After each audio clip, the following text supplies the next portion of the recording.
গৌৰীপুৰৰ টিয়ামাৰীত প্ৰেমিকৰ জঘন্য কাণ্ড বিবাহৰ ভুৱা প্ৰতিশ্ৰুতিৰে শাৰীৰিক সম্পৰ্ক কৰাৰ অভিযোগ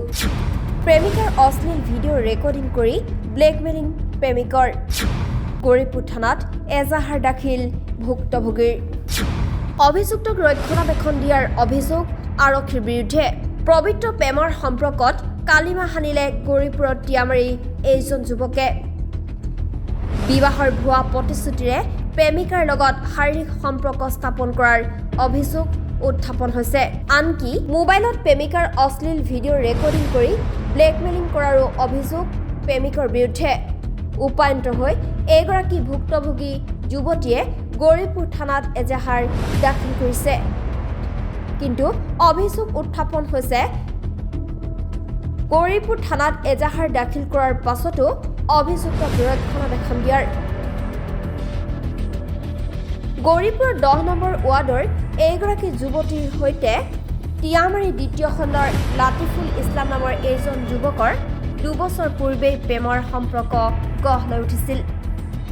তাৰ পাছত প্ৰেমৰ সম্পৰ্কৰ গইনালৈ যুৱতীগৰাকীৰ সৈতে ভুৱা বিবাহৰ প্ৰতিশ্ৰুতি দি শাৰীৰিক সম্পৰ্ক স্থাপন কৰাৰ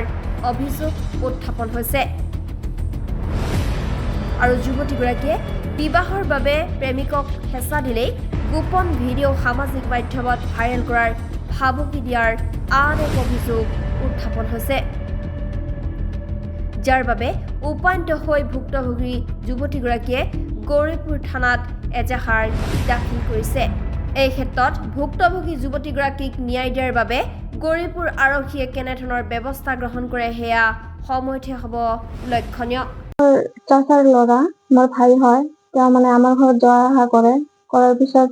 মানে আমাৰ ভাল পোৱা হয় হোৱাৰ পিছত মানে মোক আৰু কি তেওঁ আৰু কি বিয়েৰ মানে প্ৰমাণ দেয় দেওয়াৰ পিছত মই আৰু কি মানে আমাৰ আৰু কি শাৰীৰিক সম্পৰ্ক শুৰু হোৱাৰ পিছত মই আৰু কি তাৰ মোবাইলত মোৰ আৰু কি নেগেটিভ ভিডিঅ' মই আৰু কি দেখা পাওঁ পোৱাৰ পিছত তাক মই সুধিলো যে তুমি কিয় এইবিলাক ভিডিঅ' বনাইছা তাৰপিছত কোৱাৰ পিছত তেওঁ মোক ধমকি দিল যে তুমি যদি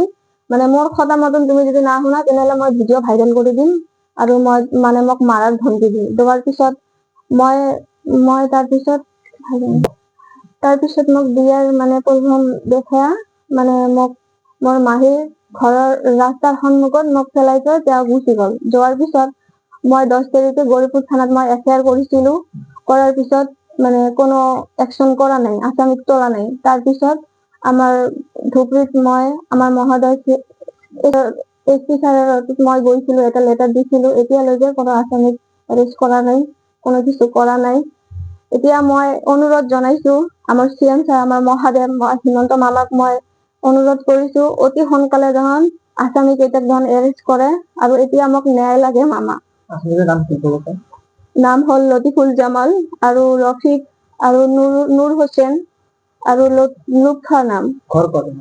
সিহঁতৰ ঘৰ হল তোমাৰ মাৰিচাগ্ৰাম টিয়ামাৰী